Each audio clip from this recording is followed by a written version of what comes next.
YouTube की history में पहली बार आपको एक नहीं, दो नहीं, तीन नहीं, पांच भी नहीं बल्कि 7 बर्पिंग टेक्निक्स मैं आपको यहां बताऊंगी। पर इसके लिए आपको वीडियो को लास्ट तक देखना होगा। ये जरूरी नहीं है कि आप एक मॉम हो, पर हो सकता है आप किसी मॉम की हेल्प कर सके। आपके घर में कोई भी मॉम हो सकती है, उनके पास छोटा बेबी हो सकता है, आप उनकी भी हेल्प कर सकती हैं इस वीडियो के थ्रू। वो कैसे? जनरली 20 to 30 मिनट्स बेबी को फीड कराने के बाद मदर बहुत थक जाती है। उसके पास इतना पेशेंस रह नहीं जाता कि अब वो अगेन 15 मिनट लेकर बच्चे को फीड कराए। तो इस समय आप उनकी हेल्प कर सकती हैं। आपके घर में कोई भी छोटा बच्चा है, आप उनको बॉब करा सकती हैं। और अगर फादर्स ये वीडियो देख रहे हैं तो ये उनके लिए भी बहुत इंपॉर्टेंट है, क्योंकि ऐसा मैंने सुना है कि फादर्स बॉपिंग में ज्यादा अच्छे होते हैं in comparison to mothers. I don't know why, मुझे ऐसा लगता है कि शायद उनके शोल्डर थोड़ी ज्यादा चौड़ी होती है, उनके हैंड्स थोड़े ज्यादा स्ट्रांग होते हैं, तो वो बेबीज को अच्छे से कैरी करके बॉब करा सकते हैं। पर ऐसा मैंने सुना है। अगर मैं अपने केस की बात करूं तो मैं ऑलवेज फीड कराने के बाद अगर मैं अपनी मम्मी के पास होती हूं तो मम्मी मेरी बॉब करा देती है मेरे बेटे को, और अगर मैं हस्बैंड के पास होती हूं तो वो बॉब करा देते हैं। मैंने बहुत कम बॉब कराया है सार्थ को। तो ये जरूरी नहीं है कि एक मदर ही अपने बच्चे को बॉब कराए, कोई भी फैमिली मेंबर बच्चे को बॉब करा सकता है। इस केस में वो उस मदर की बहुत हेल्प कर रहा है। चैनल को सब्सक्राइब कीजिए, लेटेस्ट अपडेट के लिए बेल बटन को हिट कीजिए और देखिए हमारे मैटरनिटी और चाइल्ड केयर के वीडियो सबसे पहले। Welcome to first tribal. Hello friends, this is Suruchi and you are watching first tribal. तो आज इस वीडियो में मैं आपको बताऊंगी total 7 techniques, total 7 burping techniques जिनको यूज करके आप अपने छोटे बेबी को बॉप करा सकते हैं। यकीन मानिए ये सातों के सातों टेक्निक मैंने खुद मेरे बेटे पे आजमाए हैं और ये सातों वर्किंग है। तो आपको परेशान होने की जरूरत नहीं है। हाँ, आपको 2 चीजें ध्यान में रखने की जरूरत है। बच्चा 2 केस में डकार नहीं लेता है। पहला केस, बच्चे ने भरपेट दूध ना पिया हो। दूसरा केस कि आपने गलत टेक्निक का यूज किया है बच्चे को बॉब कराने के लिए। इट मीन्स कि आप जो टेक्निक यूज कर रही हैं वो सही नहीं है। तो अगर आपके बच्चे ने भरपेट दूध पिया है, उसके बाद आप इन 7 टेक्निक्स में से किसी भी टेक्निक का यूज करके अपने बच्चे को बॉब करा सकते हैं। ये 100% वर्किंग टेक्निक्स हैं। इसके बाद भी अगर आपका बच्चा बॉब नहीं करता तो परेशान मत होइए। 10 मिनट तक बच्चे को कंधे से लगाकर हल्के हल्के हाथ से उसे थपकी दीजिए। इस बीच में बच्चा दूध को अच्छे से डाइजेस्ट कर लेगा, फिर उसके दूध स्पिट अप करने की प्रोबेबिलिटी काफी कम हो जाती है। तो ये जरूरी नहीं है कि हर केस में बच्चा बॉब करे ही। एक और बात मैं आपको बताना चाहूंगी, ये जरूरी नहीं है कि हर बार बच्चे को हम दूध पिलाने के बाद ही बॉब कराएं। कभी कभी ऐसा होता है कि बच्चे सो रहे हैं और सोते वक्त उनकी अचानक से आंख खुल जाती है। ये भी एक सिंबल है कि बच्चा चाह रहा है आप उसको उठा के बॉब कराएं, क्योंकि बच्चे आसानी से खुद से बॉब नहीं कर सकते, उन्हें हमारी हेल्प की जरूरत होती है बॉब कराने में। मेरे बेटे के केस में ऐसा अक्सर होता है, सोते सोते उसकी आंखें बिल्कुल ऐसे खुल जाती हैं और वो अपने हाथ को स्ट्रेच करने लगता है, जैसे वो हमें सिग्नल दे रहा हो कि मुझे कोई उठा के बॉब करा दो। तो अगर आपके बच्चे के साथ भी ऐसा हो रहा है तो प्लीज आप उसे उठाकर इमीडिएट बॉब कराइए, इससे बच्चे को रिलीफ मिलेगा। कभी कभी ऐसा भी होता है कि बच्चे दूध पी रहे हो और बीच में दूध को अवॉइड करते हैं। आप देख के अंदाजा लगा सकती हैं कि बच्चे ने अभी दूध नहीं पिया होगा, बट फिर भी ये दूध अवॉइड कर रहा है। अगर वो बॉटल से भी पी रहा है तो भी, या फिर वो ब्रेस्ट फीड कर रहा है तो भी वो अवॉइड करने लगता है। इसका मतलब है कि बच्चे के पेट में एयर ने स्पेस ले लिया है। आपको सबसे पहले उस एयर को बाहर निकालना होगा, उसके बाद आप बच्चे को दूध पिलाइए। अगर आपको ऐसा लग रहा है इमीडिएट बच्चे का दूध हटाइए, पहले उसको बॉब कराइए, फिर उसको दूध पिलाइए। आप देखिएगा कि बच्चा आसानी से दूध पी लेगा। पर आगे बढ़ने से पहले आप 3 चीजों का हमेशा ध्यान रखेंगे। पहली चीज, किसी भी बॉपिंग टेक्निक में बच्चे का सिर नीचे नहीं होना चाहिए। बच्चे का सिर हमेशा उसकी पूरी बॉडी से ऊंचा रहेगा।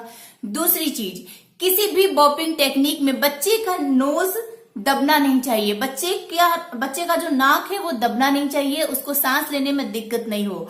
और तीसरा बात, बच्चे के पेट पे बहुत ज्यादा प्रेशर ना पड़े, क्योंकि अगर बच्चे के पेट पे बहुत ज्यादा प्रेशर पड़ेगा तो बच्चा आपकी बॉब कराने के बाद भी दूध स्पिट अप कर देगा।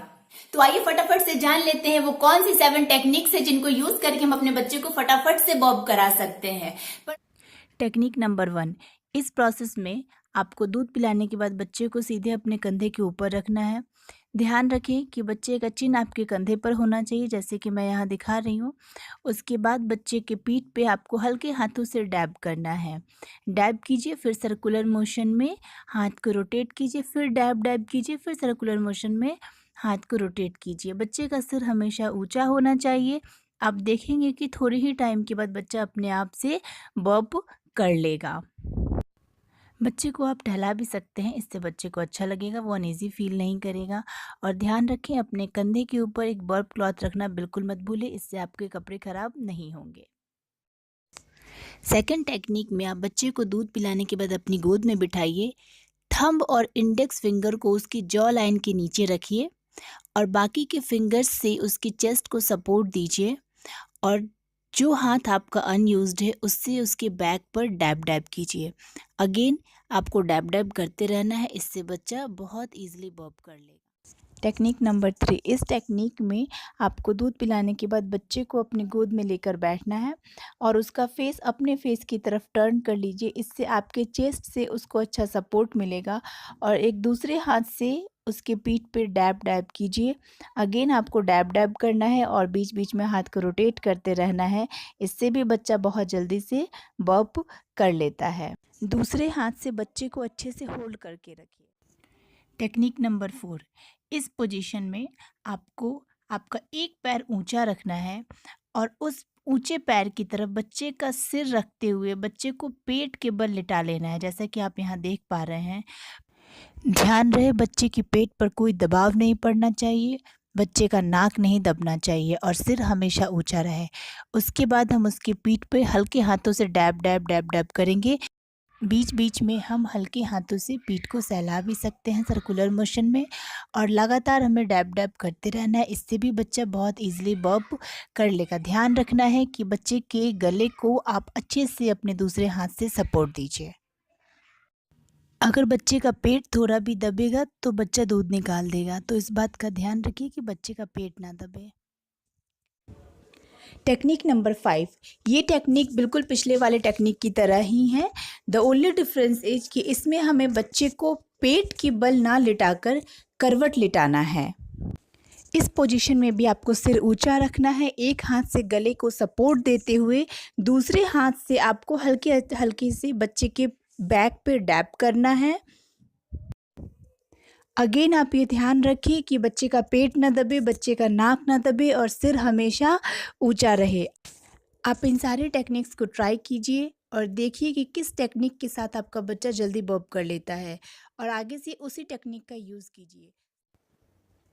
इस टेक्निक में आपको बच्चे को एक हाथ पर बिठाना है और दूसरे हाथ से उसके गले और चेस्ट को सपोर्ट देना है, सो दैट बच्चे की गर्दन इधर उधर ना हिले, क्योंकि इस वक्त बच्चे की गर्दन बहुत नाजुक होती है। बिल्कुल उसी तरह से जिस तरह मैं आपको यहाँ पर वीडियो में दिखा रही हूँ। आप बच्चे को इस पोजीशन में लेके टहल भी सकते हैं और उससे बात भी कर सकते हैं, इससे बच्चे को भी अच्छा लगेगा और आपको भी अच्छा लगेगा। इस टेक्निक में आप दूध पिलाने के बाद बच्चे को 1 से 2 सेकंड के लिए सीधा लेटाइए। उसके बाद उसे हल्का टेढ़ा करते हुए सावधानी पूर्वक उठाकर बिठाइए और अपनी बॉडी का सहारा दीजिए। उसके बाद बच्चे को बिठाने के बाद आप धीरे धीरे से उसे 2 या 3 बार लेफ़्ट और राइट टर्न कीजिए, जैसा कि मैं यहाँ कर रही हूँ। इससे बच्चे का गैस जो है वो ऊपर की तरफ आ जाएगा और फिर आप उसे उठाकर कंधे पर लेकर हल्के हाथों से डैब डैब कर सकते हैं, इससे भी बच्चा गैस रिलीज कर देगा। आप अगर कंधे पे नहीं उठाना चाहते हैं तो उसी तरह बिठाए हुए पोजीशन में ही बच्चे की पीठ पे डैब डैब कर दीजिए, इससे भी बच्चा गैस रिलीज कर देगा। ध्यान रखिए इस टेक्निक को आप 2 मंथ प्लस बेबी पर ही यूज कीजिए। बर्प कराने के बाद एक चीज का आप खास ध्यान रखेंगे कि बच्चे को बिल्कुल फ्लैट ऐसे ना लिटाएं।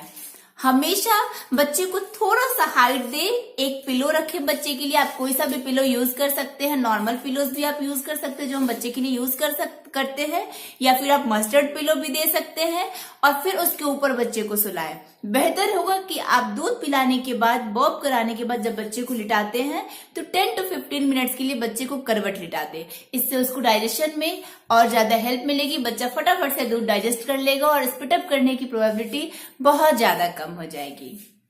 एक और बात आप ध्यान रखिएगा, ये जरूरी नहीं है कि मेरे बच्चे के लिए टेक्निक नंबर 1 ने काम किया है तो आपके बच्चे के लिए भी टेक्निक नंबर 1 काम करेगा। हो सकता है आपका बच्चा टेक्निक नंबर 3 यूज करके इजिली बॉब करे, तो आपको 1 बाय 1 सारे टेक्निक्स को अप्लाई करना होगा। उसके बाद चेकआउट करना होगा कि आपके बच्चे को कौन सा टेक्निक ज्यादा पसंद है और वो किस टेक्निक से इजिली बॉब कर लेता है। तो मैं उम्मीद करती हूँ आप ये सातों टेक्निक को यूज करेंगे, अपने बच्चे पे अप्लाई करेंगे और मुझे कमेंट बॉक्स में लिख के जरूर बताइएगा कि आपके बच्चे को कौन सा टेक्निक ज्यादा पसंद आया और किस टेक्निक को यूज करके आपके बच्चे ने इजिली बॉब किया। With this, bye bye.